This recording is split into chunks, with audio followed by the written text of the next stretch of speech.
Hey YouTube, I just want to talk about something called Lugols Iodine. It's been around for at least 200 years and it's been used for many different treatments and cures, remedies, different diseases, and as a preventative. Lugols Iodine is really just a combination of two types of potassium iodide and potassium iodine. It's 5% of iodine to 10% of iodide. I'll show you what it looks like. Potassium iodide is in white crystals, and potassium iodine crystals are very, very dark. They stain, so you have to be very careful when you're making it. Protect your countertop. So these two iodines together are used by every cell in your body. Some cells prefer one type more than the other, and the majority of the body parts that do use iodine are in your brain, your thyroid, and your blood cells. So it's really, really important to have iodine. And in the old days, iodine deficiency was really marked by people having goiters. And so when they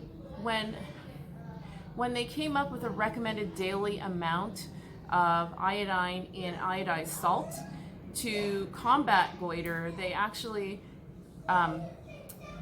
were basing that on preventing goiter. And goiter is a symptom of low iodine. However, you could be low in iodine and not have goiters.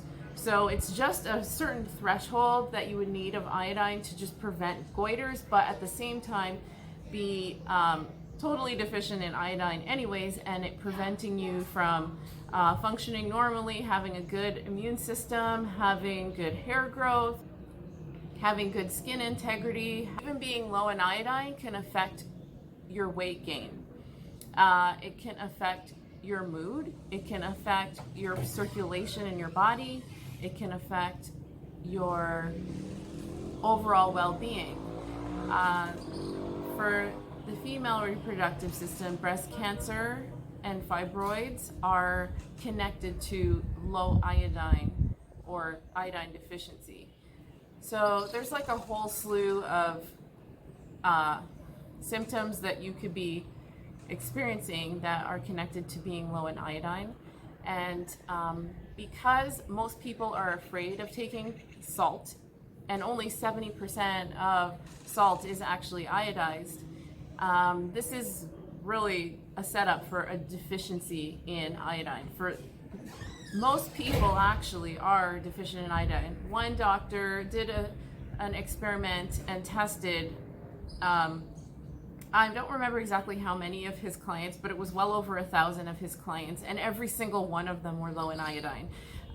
The thing about it is nobody goes into their doctor's office and asks for iodine testing, so most people will go with iodine deficiency unnoticed and undetected. And so one way to get iodine is by eating a whole bunch of seaweed. Asians who do take in a lot of nori, let's say, or different types of seaweed are actually sufficient in iodine. Unless you eat a lot of seaweed every day, you will not have enough iodine in your body. So the next best thing is to supplement with what is called Lugols Iodine. But the one I want to talk about is with this monkeypox coming out.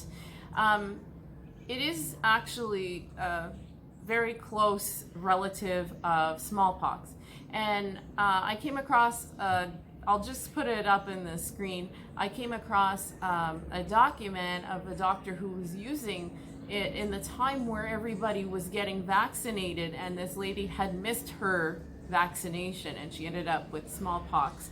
And his testimony of how well it worked and how others in that time frame that he had mentioned were saying the same thing.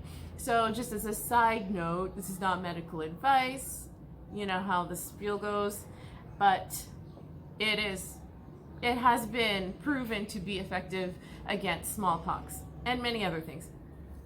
But Lugols iodine can be taken in different strengths, and what I really wanted to emphasize here is the recommended daily amount is 1100 micrograms. That is a very, very low amount of iodine.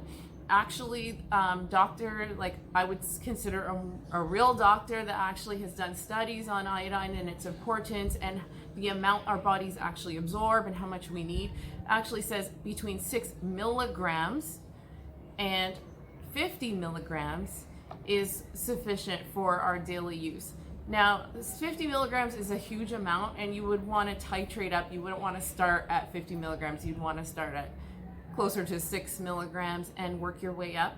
But what happens is that we are so filled with toxins from the sky, from our polluted water, that iodine needs to be taken in a little bit at a time for some people's bodies, because most people's bodies are so full of toxins that this kind of it's like a healing crisis, they call it, when your body takes in something like iodine and it begins to purify your body or detoxify your body from these pollutants and heavy metals that are in your body. So starting it off easy is probably a good idea, but it does in fact even chelate or detox from heavy metals, especially mercury.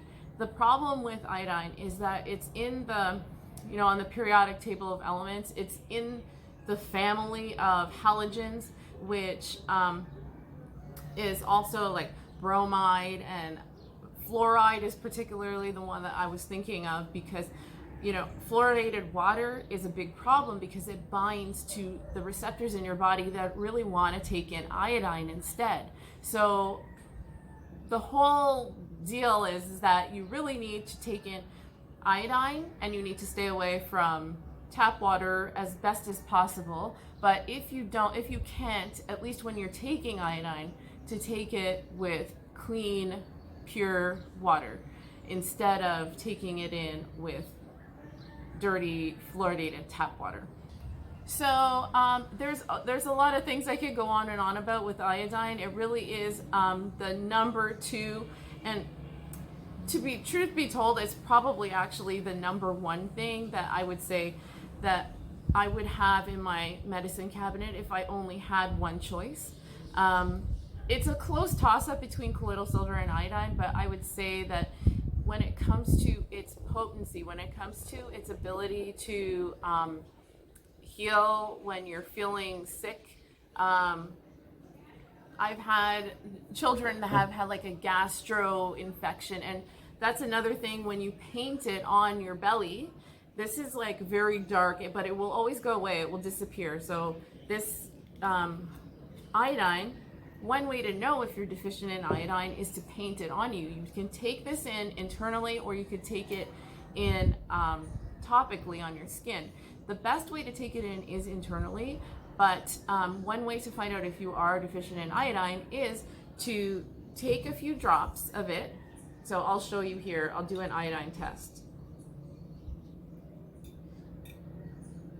So usually I use chopsticks, because when you're dealing with this, you don't want to stir up or make iodine with metals.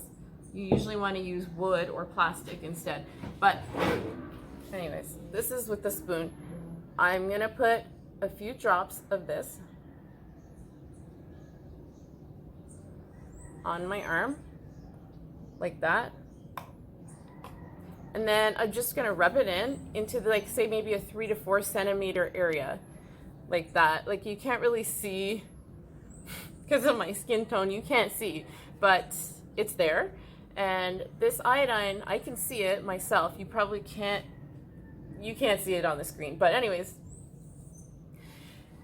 if it's still there in 24 hours, it means that you're not iodine deficient.